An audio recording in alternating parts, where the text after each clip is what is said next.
রিয়াজ, ওই রিয়াজ, বাড়িতে আছি? কি ব্যাপার আপনারা এত সকাল সকাল আমার বাড়িতে কি মনে করে? আসেন আসেন, ভিতরে আসেন। আমরা এখানে বসতে আসিনি, খুব বড় মস্তান হয়ে গেছিস না, যাকে ইচ্ছা তাকে মারবি।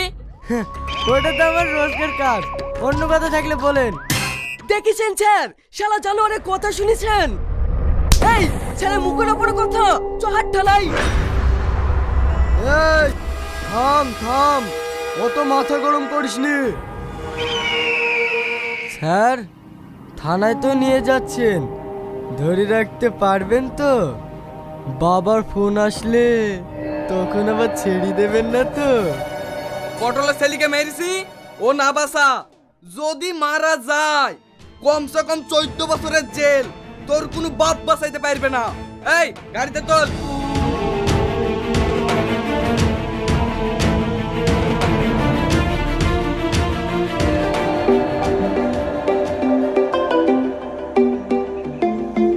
ফোনটা তোলেন, দেখেন আপনার বাপ ফোন করেছে।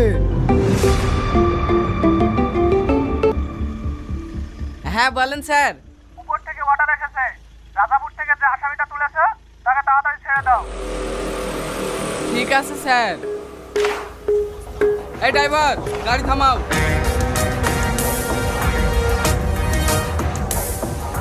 এই আসিন, ওকে ছেড়ে দে। ছেড়ে দেবো, কিন্তু স্যার। বেশি কথা বাড়াসনি, আমি যা বলছি তাই কর। ঠিক আছে স্যার।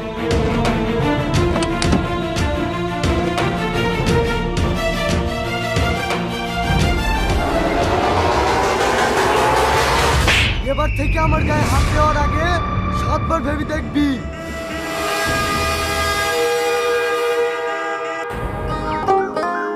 আব্বা আব্বা, দাদির পেশেন্ট আবার বেরিয়েছে। আরে ছি, আমাকে তো সেই সকালবেলা বলেছিল ওষুধ আনতে, আমার তো মনেই নাই। যা মধু যা, তুই তাড়াতাড়ি জীবন ডাক্তারের কাছ থেকে পেশেন্টের ওষুধগুলো লেসি দে।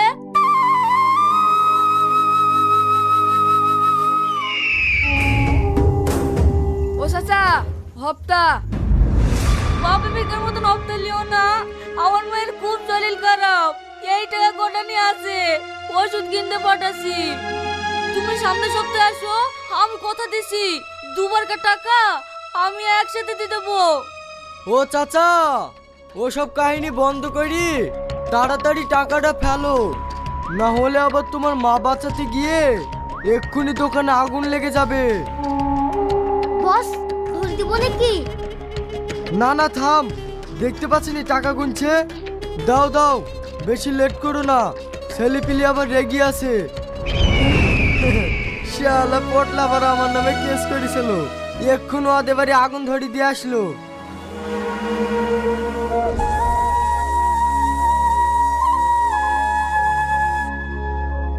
আব্বা দাদি চটপট করছে, দাদির লাগে ওষুধ আনতে যাবো না।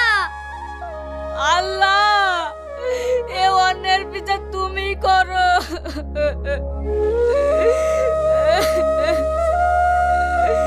কাঁদিস নি ভাই, এই লে টাকা, তোর মালিকে তাড়াতাড়ি ওষুধ লিয়ে আইগা।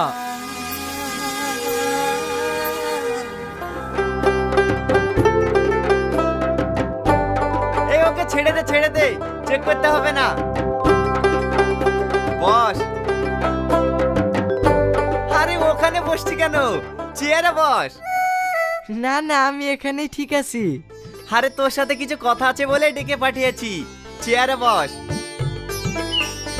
দিয়ে বল, তোদের এলাকার খবর এখন সব ঠিকঠাক তো? হ্যাঁ হ্যাঁ, সব ঠিক আছে। আপনার হাত আছে আমার মাথার উপরে, কে কি করবে আমার? সে ঠিক আছে, থানা থেকে গতকাল ফোন করেছিল, তুই বলে কার ঘর পুড়িয়ে দিয়েছিস। হ্যাঁ, ওই শালা আমার নামে কেস করেছিল, তার লেগে ওর ঘর পুড়িয়ে দিয়েছি। কেন দাদা, কোনো সমস্যা হয়েছে নাকি? আরে না না, ওইসব নিয়ে তো চিন্তা নাই, আমি সব সামনে নিয়েছি। শোন, ওই যে তোদের এলাকায় স্কুলের পাশে একটা আম বাগান আছে, ওখানে কেউ বাস করে নাকি রে? হ্যাঁ করে তো, ওই বাগানের মধ্যে একটাই বাড়ি আছে, সালমা বুড়ি তার লাতনি খেলি ওইখানেই থাকে। বলছি রিয়াজ, ওই জায়গাটা দখল করে দিতে হবে যে। এই জন সাহেব বলছে ওখানে একটা প্লাস্টিক ফ্যাক্টরি তৈরি করবে। হয়ে যাবে দাদা, আপনি বলছেন আর সেই কাজ কোনোদিন বাকি থাকে? জায়গা কবে খালি লাগবে তাই বলেন। ঠিক আছে তাহলে জায়গাটা কালকেই খালি করে দে, আমি অ্যাডভান্স নিয়ে নিচ্ছি। না না দাদা, কালকে না, আমি আজকেই করে দিচ্ছি। এই চ। এই শোন শোন, বলেন দাদা। এই 50,000 টাকা বুড়িকে দিয়ে দিস, আর এই দলিলে ভালো করে বুড়ি টিপটা নিয়ে নিস। আমি নেতা, কাউকে ঠগাই না।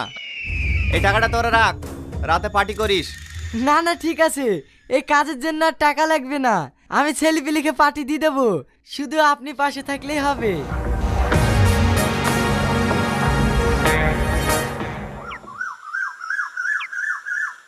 দাদি কি করছো? এটা বিড়ি বাজছি। এই বুড়ি তুই ঘরে যা। বলছি দাদি, বাড়িটা খালি করতে হবে যে। তোরা এসব কি বলছিস? এই বাড়ি ছেড়ে দি বাপ মা মারা মেয়েটাকে নিয়ে আমি এখন কোথায় যাব? আরে এমনি এমনি যেতে বলছি না দাদি, এই লো 50,000 টাকা।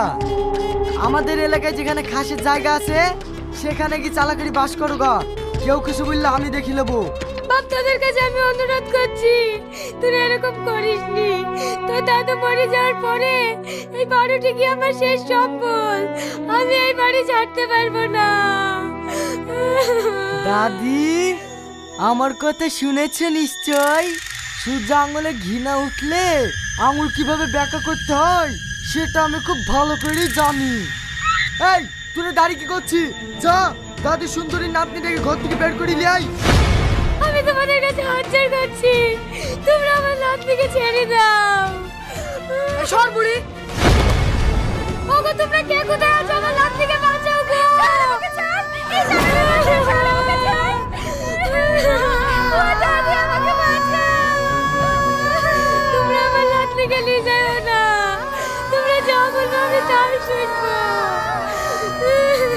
এই তো দাদি এবার লাইনে এসে, এই কালির প্যাটে দে। লাও দাদি, লক্ষ্মী মেয়ের মতো এখানে একটা টিপ দিয়ে দাও।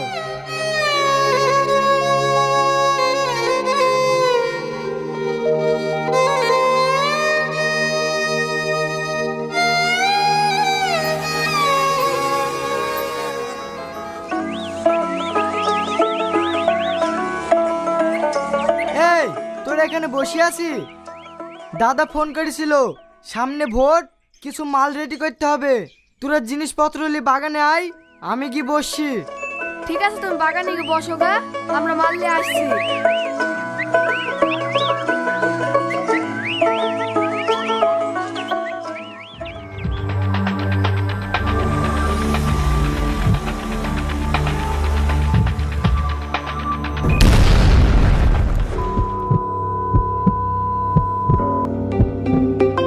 এই বুড়ি ফোন এসছে, মোবাইলটা নিয়ে আয় তো।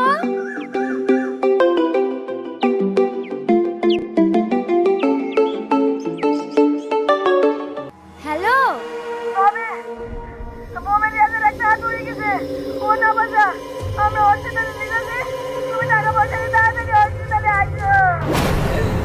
ও আল্লাহ গো, আমার কি হলো গো? আমি হাজার বার করে বারণ করি, তুমি ওসব কাছে যাও না, যাও না। এখন তোমার কিছু হয়ে গেলে আমাদেরকে কে দেখবে গো?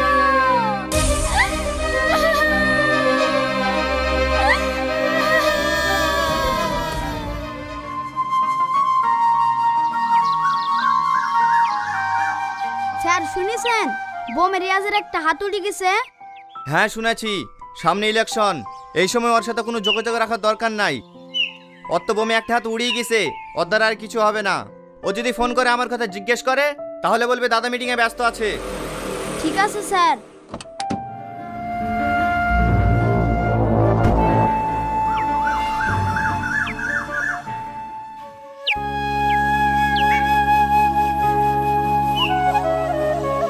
মা চাচি খেতে দাও না, খুব খিদে লেগেছে।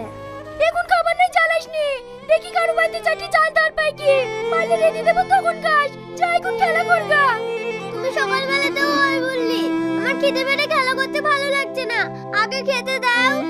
এই খাবার শুধু খাবো না। যা শোন, আমাকে আর চালাসনি। অনেক বাড়ি গিয়ে খেলা করগা।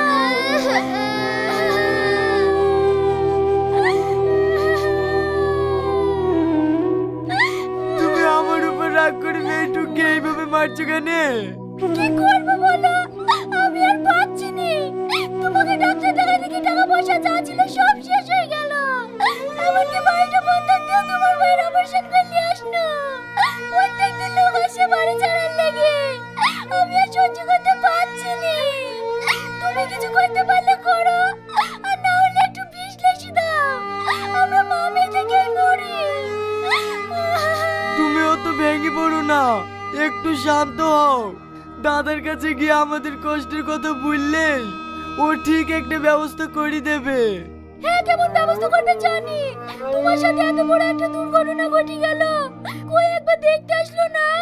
তুমি এত করে ফোন করছো, কই একবার তো ফোনটাও তুলছে না। সবাই মুখে, বিপদের সময় কেউ পাশে থাকে না। আরে না গো, দাদা আমাকে খুব ভালোবাসে। ও হয়তো আমার উপরে অভিমান করে আছে, তার লেগে ফোন তুলছে না।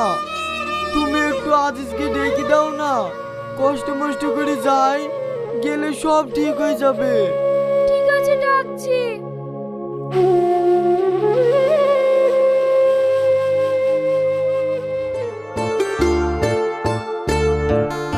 কাকে চাই? আমাকে চিনতে পারছেন না? আমি দাদার খাস লোক, দাদার সঙ্গে একটু দেখা করতে এসেছি। দাদা ভালো আছেন দাদা? এই দেখেন দাদা, আপনার লেগে কাজ করতে গিয়ে আমার হাত তো চলে গেছে। ও কোনো ব্যাপার না, শুধু আপনি পাশে থাকলেই হবে। আমাকে একটা কাজের ব্যবস্থা করে দেন না দাদা, খুব ভালো হয়। Security, security! হ্যাঁ বলেন স্যার। এইসব আবল তাবল লোককে ভেতরে ঢুকতে দিস কেন? দাদা, আপনার জন্য আমি এত কিছু করেছি, আর আজ আমি আপনার কাছে আমলতে বলে গেলাম। দেখ, তুই আমার লেগে করেছি, আমিও তোর লেগে করেছি। তোকে আর আমার দরকার নাই, তুই এখন আসতে পারিস। সিকিউরিটি, বাইরে বের করে দাও। থাক, আমাকে আর কষ্ট করে বের করতে হবে না, আমি একাই যাচ্ছি।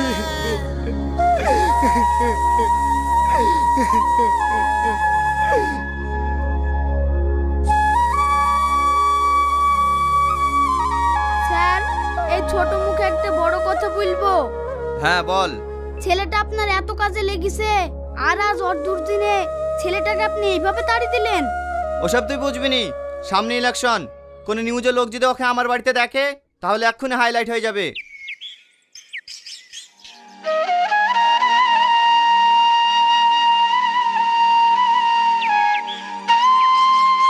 কি ব্যাপার, তোমরা বাইরে কেন? যাকে বাড়ি বন্ধক দিয়েছি সে এসে বাড়ি থেকে বের করে দিল। আপা আপা খাবার নিয়ে এসো। না রে মধু, তোর মা ঠিকই বলেছে, এই দুর্দিনে কেউ কারোর পাশে থাকে না।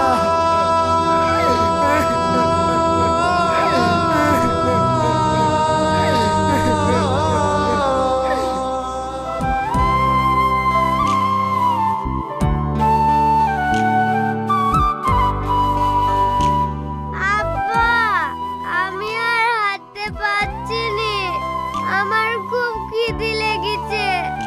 ওগো, এই বাড়িটা দেখো না, কিছু খাবার পাও কি? মেয়েটা সকাল থেকে কিচ্ছু খায়নি। ঠিক আছে, চলো দেখি।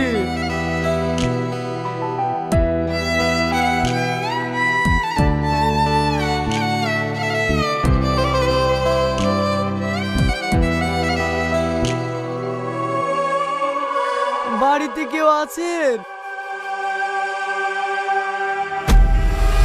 কি ব্যাপার তুমি?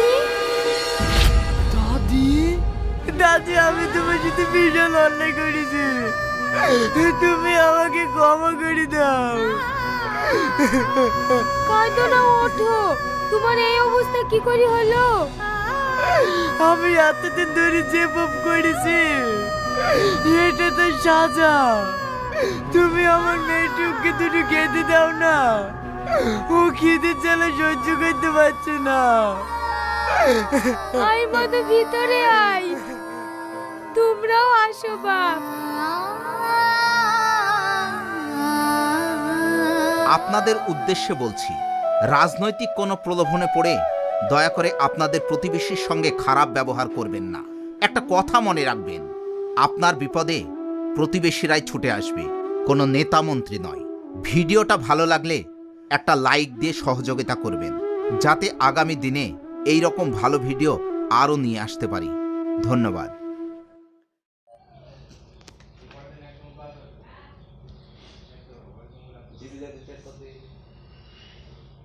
আসসালামু আলাইকুম এভরিওয়ান, কি অবস্থা সবার, কেমন আছেন সবাই? আশা করছি সকল ভালো আছেন।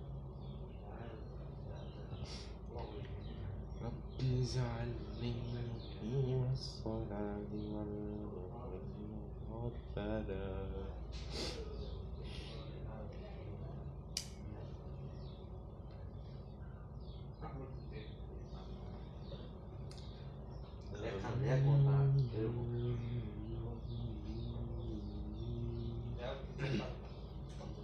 এরা খাইতে মাসায় 2টা আন উঠে না, এত কষ্ট করে।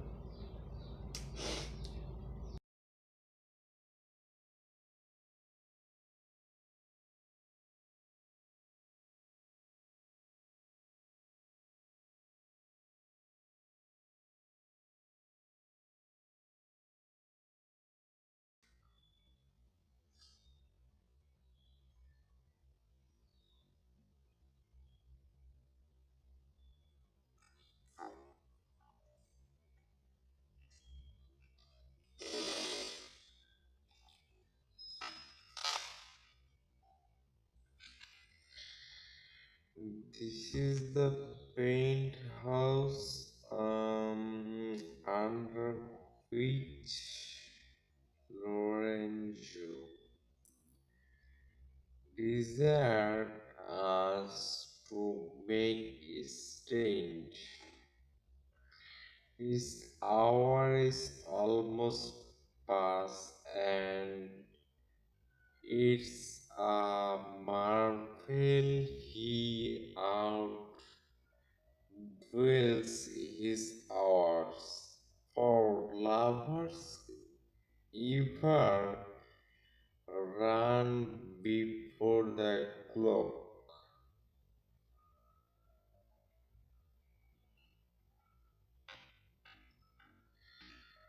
To sail love's bonds new made them their own, to keep all oblique, free, unfortified.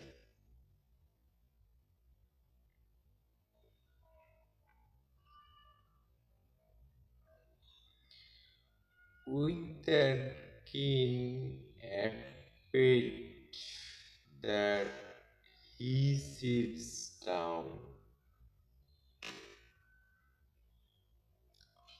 Where is the house that doth untear again his tedious measure with the unbaited fire?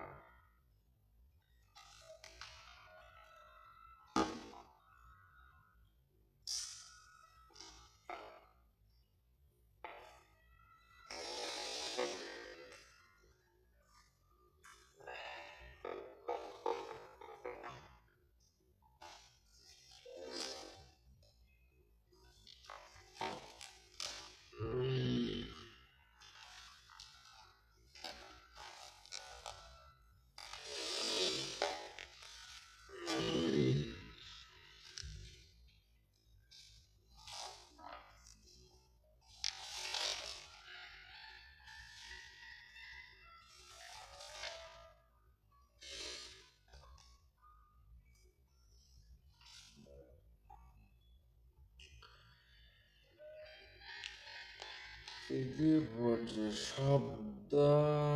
শতাব্দীর প্রথম 3 দশকে গড়ে ওঠা মধ্যবিত্ত শ্রেণীর দুর্দশাগ্রস্ত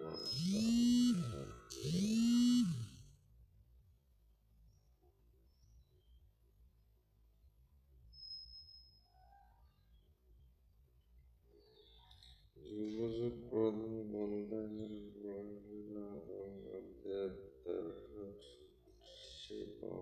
আষাঢ় মাসে বিচিত্র ধারাবাহিক ভাবে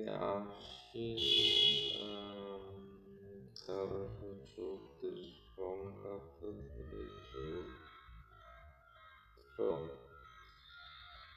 তেরোশো পঁয়ত্রিশ বঙ্গাব্দ পর্যন্ত প্রকাশিত হয়েছিল। প্রথমে নাম ছিল 3 পুরুষ।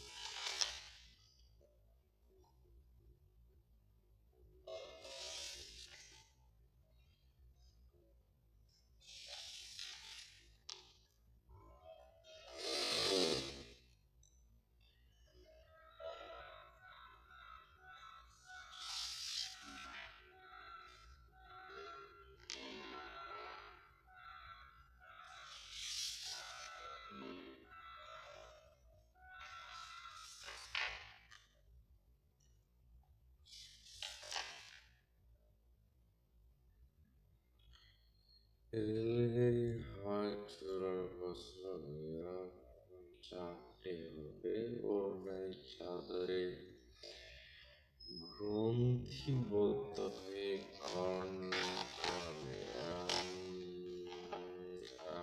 বরকনে গিয়ে বসল। ব্রুহাম গাড়িতে কলকাতার দিবালোকে অসংখ্য যোগ্য তার সামনের কোমর দেহমন সংকুচিত হয়ে রইল যে এটি অতিশয় কুচিতাবোধ এবং এই 19 বছরের কুমারী জীবনে ওর সঙ্গে অঙ্গে গভীর করে ব্যক্ত সেটা যে কর্ণের সহজ কবচের মতো কেমন করে ওই ছিন্ন ছিন্ন করে ওই হঠাৎ ছিন্ন করে ফেলবে।